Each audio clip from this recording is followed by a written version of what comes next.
Muito bem, então aqui eu estou de novo. Hoje é o dia posterior à gravação que eu fiz da lição número 8. Hoje vamos gravar a lição número 9 e é o dia 31 de julho, né? Domingo, antes do meio-dia. Eu já pedalei hoje de manhã, né? Fizemos 55 km, não é muita coisa, mas à tarde vamos pedalar mais um pouco. Porque, como professor, minha atividade é absolutamente sedentária, né? Tudo que eu faço é sedentário, então eu tenho que fazer algum exercício. Senão, eu vou seguir os passos do meu pai, que já teve 3 infartos e escapou com vida disso. Eu não quero ter nenhum. Aliás, todo bom cristão não pode deixar de fazer alguma atividade física. Não pode deixar. Tem que fazer aquilo que gosta, né? Bom, nós estamos aqui estudando sobre como Jesus ministrava as necessidades das pessoas, como ele cuidava dos problemas que as pessoas tinham, né? Vamos nos preparar para esse estudo. Santíssimo e poderoso Deus, mais uma vez aqui estamos estudando estas lições, é a 9ª do 3º trimestre, extremamente práticas. Portanto, elas visam mudança da estratégia de ação da igreja e também mudança do pensamento e estratégia de ação de cada membro, cada ancião, cada líder, cada pastor. Te pedimos que tu nos orientes nesse sentido. Em nome do Senhor Jesus Cristo. Amém. Muito bem. Aqui então nós temos o caso de Jesus, né? Está relatado em Mateus 9, versículo 35. Ele percorria todas as cidades e povoados, ensinando nas sinagogas, pregando o evangelho do reino e curando toda sorte de doenças e enfermidades. A sequência do que ele fazia era o contrário do que está escrito aqui. Primeiro ele curava, né? Então as pessoas vinham lá, tinham pressa de cura. Nós vamos ver casos hoje, nesse estudo dessa semana. E temos aqui um exemplo fantástico de uma senhora, né, que adventista ela, não é? E que se aposentou. Depois da aposentadoria, ela falou, eu tenho que continuar fazendo alguma coisa. Daí ela resolveu fazer comida para crianças órfãs. Eu acho que eu já disse isso, mas existem 16 milhões de crianças órfãs no mundo. Dessas aí, 15 milhões estão na África. E a maciça maioria por causa da AIDS, por causa do Ebola, etc. Não é? Então, o que ela fazia? Ela adquiria confiança, simpatia, etc. Porque ela estava resolvendo os problemas dessas crianças, das comunidades, né? Ela não resolveu o problema das 15 milhões de crianças, mas ela resolveu o problema de 50 crianças, né? E esse número aumentou com o tempo para 300 crianças. Ela não podia fazer alimento para 15 milhões. Mas pelo menos 300 estavam noutra situação. 300 é uma diferença, né? São 300 que tinham alimento. E se ela não fizesse nada, seriam 300 que não teriam alimento, que teriam que passar fome. Essas não passavam mais fome, né? Isso já é mais do que nada. Ela está fazendo um grande trabalho. Não podemos criticar porque ela não conseguia fazer alimento para os 15 milhões. Mas, vejam bem, é assim que tem que se pensar. Então, vamos supor que na minha cidade tem 2.000 pobres. Bom, famintos, pobres, miseráveis. Eu não tenho como resolver o problema do emprego, etc. E tal, qualificar e assim por diante. Essas 2.000. Mas talvez tenha como resolver o problema de 10, 5, 10, 15. Né? Bom, isso já é uma coisa que está sendo feita, não é? Pois, logo depois, mais adiante, construiu ali uma escola para 45 pessoas. Não é? E mais adiante um pouquinho, isso começou em 2012, mais adiante um pouquinho, começaram uma igreja. Uma igreja com 5 membros. Né? Mas hoje, aqui diz 2012, mas aqui, 2012 foi o início, né? Tem um erro aqui. Hoje tem 160 membros. A igreja veio depois. O nosso foco é salvação, nosso objetivo é salvação, mas a estratégia não é começar pela salvação. Esse é um ponto que nós temos que, é uma resistência que nós temos, faz parte da nossa cultura. Chegou, pregou. Não, não é assim. Chegou, curou. Chegou, resolveu problemas na sociedade, né? Então, depois que fala do Evangelho, temos que aprender isso, né? O que mais atormenta as pessoas, eu notei aqui, isso precisa ser atendido primeiro, né? A pessoa está com fome, é só ela pregar sobre a salvação, né? Bom, aqui fala de interrupções, até quase não concordo muito com o autor, né? Que aqui foi o caso da mulher que tocou a roupa de Jesus e Jairo, que estava apressado, né? A mulher tinha muita fé, o Jairo não tinha muita fé, mas os dois chegaram a Jesus. Então, com fé ou sem fé, vai lá, né? Não podemos criticar nenhum nem outro. E a mulher tinha tanta fé, mas ela também era bastante inibida, né? Provavelmente, né? Muito discreta, etc. E então ela pensou assim: só em tocar no manto dele eu serei curado. Então, isso é fé, né? Fazendo isso, ela fez alguma coisa. Ela chegou e tocou no manto assim. Jesus não sentiu isso. Você não foi um toque, não. Só mal tocou no manto de Jesus. Por trás, Jesus não percebeu nada desse toque. Ele percebeu porque ele sabe todas as coisas, mas não pelo toque, né? Aliás, como os discípulos mesmo disseram, está todo mundo se encostando em você. O que você está perguntando quem me tocou? Não é? Aquela multidão ali, exprimida em redor dele, como se anda em São Paulo, ou Rio de Janeiro, ou nas cidades grandes, dentro dos metrôs, né? O ônibus. Você está dentro do ônibus, parado ali, e dali a pouco você vira para trás, quem é que me tocou? Só que Jesus percebeu claramente que alguém queria ser curado e foi curado. Isso não fez mal a Jesus. Por que Jesus perguntou quem me tocou? Abriu o diálogo. Ele queria fazer uma conversa com a mulher. E foi uma conversa amigável, gostosa, né? E a mulher gostou de ter conversado com ele. Isso depois que ela já foi curada, por causa da fé dela, né? Mas aí vamos ver agora o caso.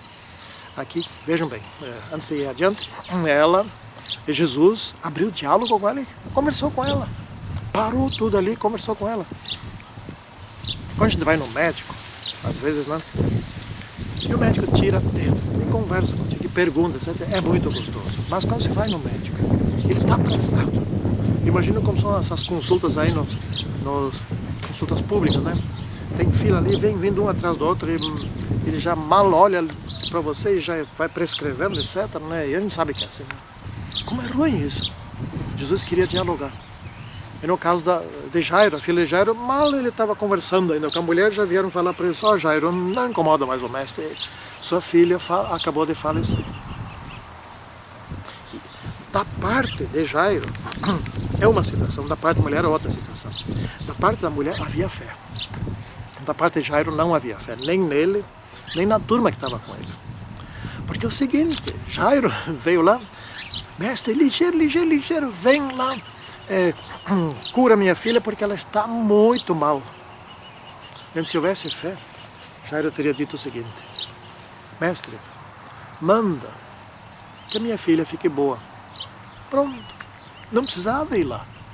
A mulher tocou no manto, não tocou em Jesus, tocou no manto de Jesus. Tinha fé. Faltou fé para Jairo. E Jesus, mesmo nessa falta de fé, tá bom, vou lá. Mas não se apressou. E nesse meio tempo, a filha faleceu. Jesus disse: não, eu vou lá. Chegando lá, ele disse, estava uma choradeira, recém tinha falecido, né? Ele disse: não chore, ela dorme. As pessoas nem viu a criança, Está pensando o quê? Ou ele nem sabe o que é, o mestre não sabe o que é morte, etc. Eu vou lá acordar ela, né? Ela está dormindo. Aí dentro do quarto da menina estava assim de gente, chorando. É aquela situação ruim de recém-morte. Jesus disse para todos saírem, só ficaram os pais e ele e mais alguns discípulos. Ele fez uma oração, chamou o menino e ela levantou e saiu caminhando. Quando eles saíram fora do quarto, aquelas pessoas que riram dele, quando ele disse que ela estava dormindo, deve ter pensado, parece que estava dormindo mesmo. Como o ser humano é difícil de entender as coisas, né? Primeiro não acreditaram quando ele disse que estavam dormindo, que ela estava dormindo. Depois devem ter pensado, não sabe, estava dormindo mesmo. Daí não queriam aceitar que ela tinha morrido. Não é fácil? Não é fácil. As pessoas acreditam do seu jeito, na sua limitação de seres humanos pecadores. Eu tenho esse problema, todos nós temos. Bom, vamos seguindo adiante. Depois aconteceu o caso entre com o cego Bartimeu e com o paralítico. Há 38 anos paralítico, né? Bartimeu era cego. E ele, quando soube que Jesus estava passando por ali, escutou uma multidão, etc., ele passou a gritar, mas não via nada. Passou a gritar, filho de Davi, tem misericórdia de mim. E repetia, e gritava a plenos pulmões, mas gritava. Mas gritava porque ele queria ser curado. Olha, isso é uma lição para nós. O que as pessoas querem? Ele não gritava, Senhor, vem aqui e me ensina a respeito da segunda vinda. Ele queria ser curado. Ele está errado? Porque a prioridade dele era ser curado e não ouvir a respeito da salvação? Não. A lição diz que não. Vem tratando desse assunto desde o início. Essa é a prioridade dele, ele quer ver, né? Ele quer ser curado. É isso que nós temos que atender primeiro. E Jesus parou e disse, não, espera aí, Bartimeu, né? Não foi assim que aconteceu. Jesus teve que dizer, espera aí, Bartimeu, devagar. Primeiro eu vou te ensinar sobre a salvação, depois se tu aceitar eu te curo. Não foi isso. E chamou ele, trago ele aqui, não é? E aí Jesus perguntou para ele, o que queres que eu te faça? Ele abriu diálogo de novo com ele. Diálogo. Jesus era de diálogo. Nós somos seres sociais. Jesus é o nosso Criador. Ele sabe muito bem disso. E nós temos que dialogar com as pessoas, né? O que queres que eu te faça? E ele não disse, Senhor, eu quero ouvir uma pregação sobre a vida eterna. Não. Eu quero ver. Ele disse. É assim que funciona, por essa ordem. Depois que você faz, restaura a vista dessas pessoas, ou resolve o problema, ou ajuda a melhorar a situação dessas pessoas, daí elas vão querer o essencial, o mais importante. Claro que para o Bartimeu o mais importante na realidade não era ver, é sim ser salvo. É mais importante ser salvo do que ver, né? Mas esse é o caminho para chegar a ser salvo. A lição está explicando isso, né? E depois o outro ali, o paralítico, 38 anos paralítico, né? Jesus pergunta para ele, você quer ser curado? Que pergunta, né? Não quero ser curado. É diálogo. Jesus dialogava. O que esses dois devem ter pensado? Ele falou comigo, o mestre famosíssimo, poderosíssimo, Filho de Deus, falou comigo. Que coisa impressionante, que alegria que não deve ter sentido essas pessoas. Ele falou comigo, ele me valorizou, eu quero segui-lo, eu quero ouvi-lo, eu quero aprender dele. É assim que funciona. Depois vai indo aqui para tais das necessidades mais profundas, o paralítico. É o paralítico. Aquele paralítico que Jesus estava dentro de uma casa e o paralítico ficou sabendo, não podia ir lá, foram carregando ele. Ele era paralítico de tal maneira que ele não se deslocava, né? Carregaram ele para lá e daí chegando lá, estava assim de gente, não dava para entrar, com licença aqui, com licença ali, e nada, não tinha gente. Aí fizeram a volta, sei lá por onde foram, subiram no telhado e cavocaram um buraco onde Jesus estava. E bom, vamos largar ele daqui de cima, né? Aí ele chega lá, né? Olha aqui, a lição que tem aqui é maravilhosa. Em primeiro lugar, eles podiam ter esperado. Bom, por onde ele vai passar? Ele vai sair pela essa porta ali, etc. E tal. Então vamos colocar aqui assim, ele vai passar aqui e a gente ataca ele e ele é curado. Quem foi que orientou para ir por cima? O paralítico, ele tinha pressa. Ele tinha pressa, Jairo tinha pressa, o paralítico tinha pressa. Então atenda a pressa dele. Os outros dois atenderam a pressa dele. Os outros dois podiam ter dito para ele, não, vamos te levar lá em cima, vamos estragar o telhado do outro. Não, espera aqui. Eu tenho pressa, eu quero agora, é agora. Ele está lá dentro agora, precisa ser agora e tem que ser agora. Ele está 38 anos paralítico, não podia esperar uma meia hora, 2 horas. Ele queria agora, então eles atenderam a necessidade do paralítico. Então levaram para cima do telhado. Isso foi orientação do paralítico, né? E aí quando ele desceu ali, todos pensavam assim, claro que ele quer ser curado da paralisia, isso é óbvio. Ele tem pressa em ser curado da paralisia. E não era isso. Não era isso. Ele queria perdão. Esse homem ficou paralítico por causa do abuso da saúde, né? Ou seja, pecados. Por exemplo, hoje tem muitos que sofrem dos pulmões, etc. Eu tive um vizinho aqui, já falecido, ele faleceu, foi horrível a morte dele. Faltava ar, não tinha ar que chega, e não morria, e não tinha ar que chega por causa do fumo, né? Bom, consequências do pecado. E esse paralítico era paralítico por consequência do pecado. O que ele mais queria, ele dentro da sua mente, era o perdão. Também queria ser curado, mas mais ele ansiava pelo perdão. E todos ali pensavam, claro que ele quer ser curado. Ele quer ser curado. E Jesus sabia que ele queria perdão. Jesus disse assim para ele, estão perdoados os teus pecados. Pronto, mas que alívio esse homem sentiu. E todos ali, talvez todos, não sei, mas enfim, muitos que estavam ali presentes, quem é esse aí que está perdoando pecados? Mas o pecado só pode ser perdoado por Deus. E Jesus, mas ninguém falou. E ele sabia o que se passava na mente deles e ele disse assim, vocês, o que é mais fácil dizer? Estão perdoados os teus pecados? Ou levanta-te e anda? Estão perdoados os teus pecados? Qualquer um pode dizer. Se isso perdoa ou não perdoa, é outra história, mas qualquer um pode dizer, né?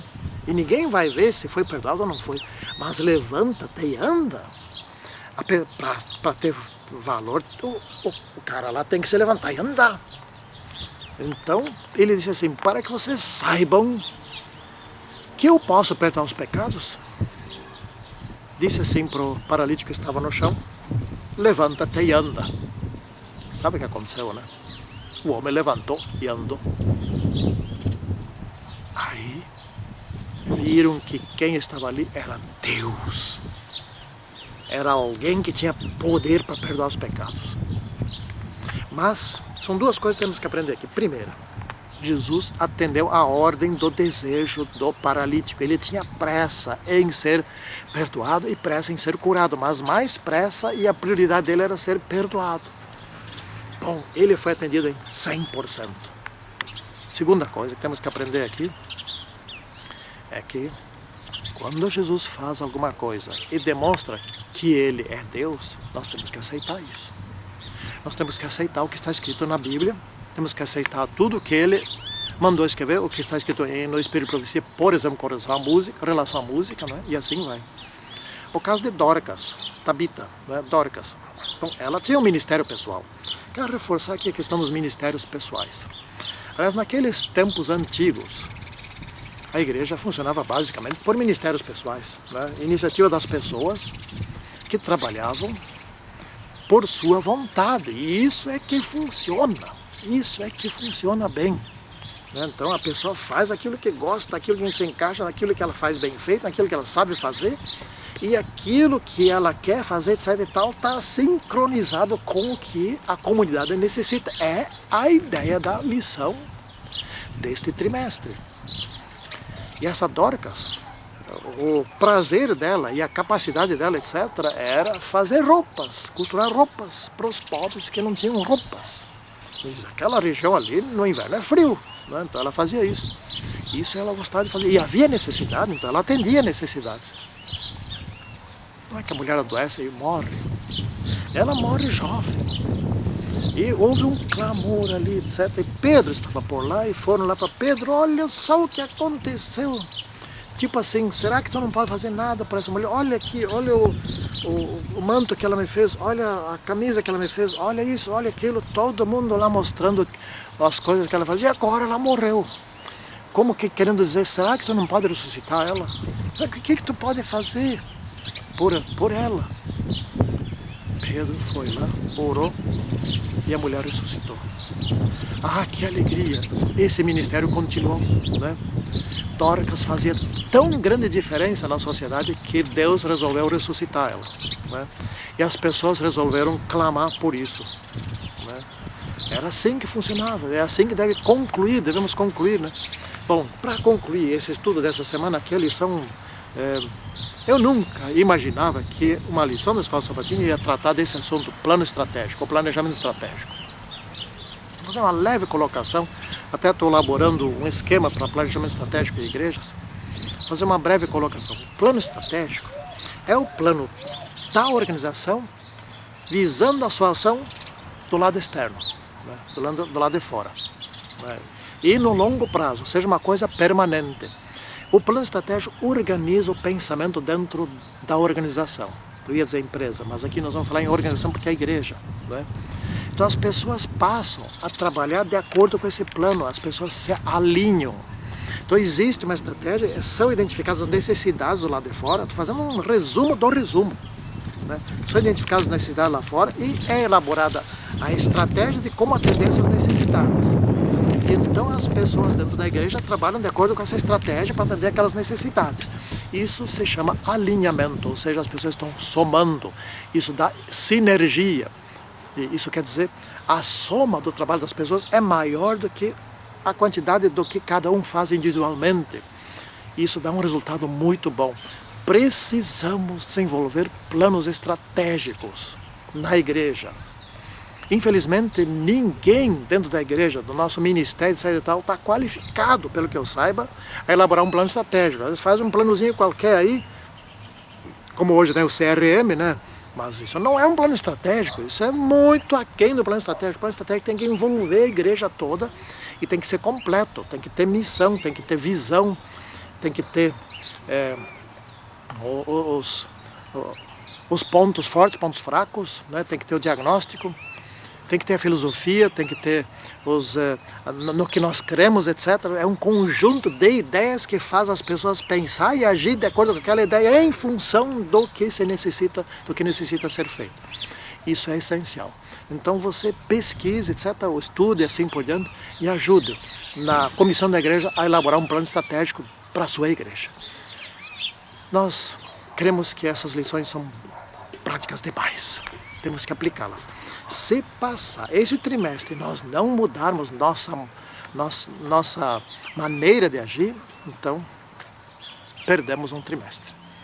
Santíssimo Senhor Deus, ajude-nos a mudarmos nossos conceitos e a nossa forma de trabalhar. Em nome do Senhor Jesus Cristo. Amém. Tchau.